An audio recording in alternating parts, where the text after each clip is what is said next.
जिन्दगी मेडिकल कलेजमा 3rd इयरमा एमबिबिएस गरिरहेको छु। अनि अहिले अक्टोबरको महिना चाहिँ ब्रेस्ट क्यान्सर अवेरनेस मन्थ भएको कारणले आज हामीसँग मिसेस अनुपमा शर्मा हुनुहुन्छ, जो 5 वर्ष अगाडि चाहिँ ब्रेस्ट क्यान्सर फ्री हुनुभएको थियो। अनि हजुरको एज 47 इयरमा ब्रेस्ट क्यान्सर डायग्नोस भएको थियो? मेरो 2019 मा। अनि अब पत्ता लाग्दाखेरि चाहिँ कुन स्टेजमा पत्ता लागेको थियो? फर्स्ट स्टेज सकेर ठ्याक्कै सेकेन्ड स्टेज।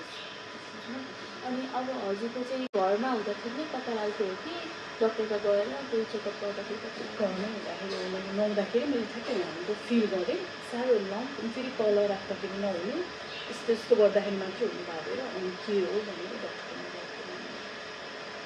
अनि हजुरको ट्रिटमेन्ट चाहिँ हजुर यहीँ गर्छ कि तपाईँ अर्कोमा गर्छ? राजीव गान्धीमा हो, त्यो चाहिँ हाम्रो डक्टर नेपालको के भयो जे पनि रिपोर्ट दिनुपर्ने, त्यही भएर हामीले गुगल गऱ्यौँ।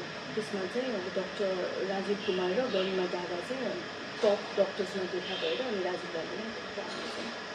अनि हजुरको ट्रिटमेन्ट चाहिँ कसरी गर्नु? यस्तो भयो, अनि हामी इन्डिया गयौँ, दिल्ली गएपछि चाहिँ रिपोर्टहरू पनि सबै आयो। अनि नेपालकै त्यो रिपोर्ट देखाएर सन्डे हामी दिल्ली पुगेका थियौँ, मन्डे चाहिँ रिपोर्टहरू देखायौँ। अनि त्यही दिन नै मलाई एडमिट भएर ट्युजडे त अपरेसन नै गरेको थिएँ।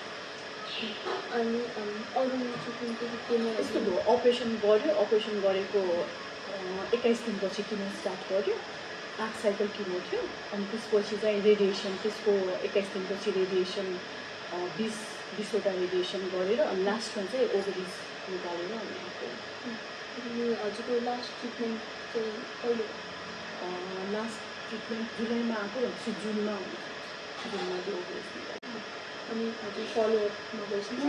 फलोअप चाहिँ मेरो एभ्री 6 मन्थ्सै हुन्छ। एउटा 6 मन्थमा चाहिँ म नेपालमै गर्छु, त्यो ब्रेस्टको त्यो युएससी एब्डोमेन चेस्ट एक्सरेहरू त्यो गर्छु। अनि त्यसपछि अर्कोमा चाहिँ पेट स्क्यान गर्नु भन्छ डक्टरले, पेट स्क्यान र ब्रेस्ट स्क्यान हुन्छ, त्यो चाहिँ राजीव गान्धीमै गरिरहेको छु।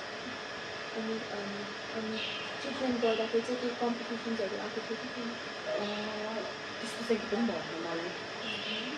त्यो प्लेटलेट्सहरू पनि एकदमै ठिकै हुन्थ्यो, जहिले पनि त्यस्तो भनेर के पनि भएन। हजुरलाई एन्सियस हुने, डिप्रेस हुने त्यो चाहिँ हुन्थ्यो। अब कोभिड थियो त्यो टाइम, अनि एकदमै नेपालमा भए त्यति हुँदैन थियो होला जस्तो लाग्छ। अब इन्डियामा बसेको छ, सब नेपालीहरू अब फर्किरहेको छ नि त, अनि हामीहरू मात्र इन्डियामा, अनि के त्यो टेन्सन भए जस्तो त्यो चाहिँ एकदमै हुन्थ्यो।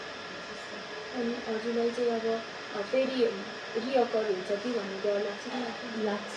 जुन मेरो अब जुन टाइप छ ट्रिपल नेगेटिभ ब्रेस्ट क्यान्सर होइन, त्यसमा चाहिँ अब एकदमै रिकरेन्स हुने चान्सेस चाहिँ एकदमै हाई छ भन्छ होइन।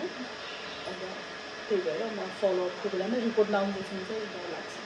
हजुरले ओभरी निकालेको भन्छ, अनि त्यो चाहिँ अब उनीहरूको त्यो प्रोसिडियर नै थियो कि? उनीहरूको अब त्यो triple negative breast cancer plus यो ब्राका त्यो टेस्टमा पोजिटिभ आयो, जिन टेस्ट, अनि त्यो चाहिँ उनीहरूको त्यो प्रोटोकलमै पर्दो रहेछ कि, त्यही भएर त्यो पुलिस निकालेको।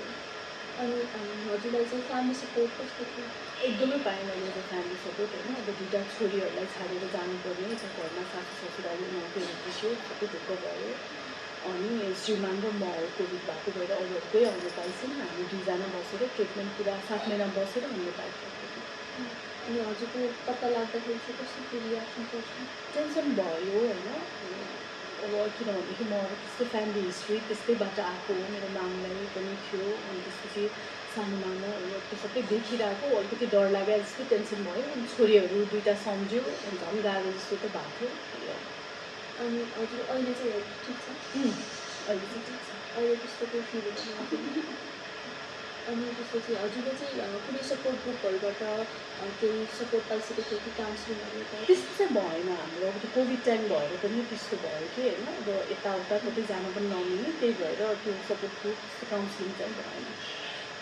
अब काउन्सिलिङ भन्नाले आफ्नै मम्मीहरू थ्रु अलिकति मैले पाएँ कि त्यस्तो हुन्छ फ्यामिली सपोर्ट। अनि अब हजुरले अहिले चाहिँ कुनै ग्रुपहरूमा त्यस्तो हेर्नुहुन्छ कि हेर्छु त्यस्तो चाहिँ छ। म अब टिकटकहरूमा त्यो अवेरनेस भिडियोहरू हालिहाल्छु होइन। अनि अब कसैले मलाई बोलाउनुहुन्छ आएर यताउता बोलिदिनु भनेर, अब 2 ठाउँमा चाहिँ गएको छु म त्यसरी।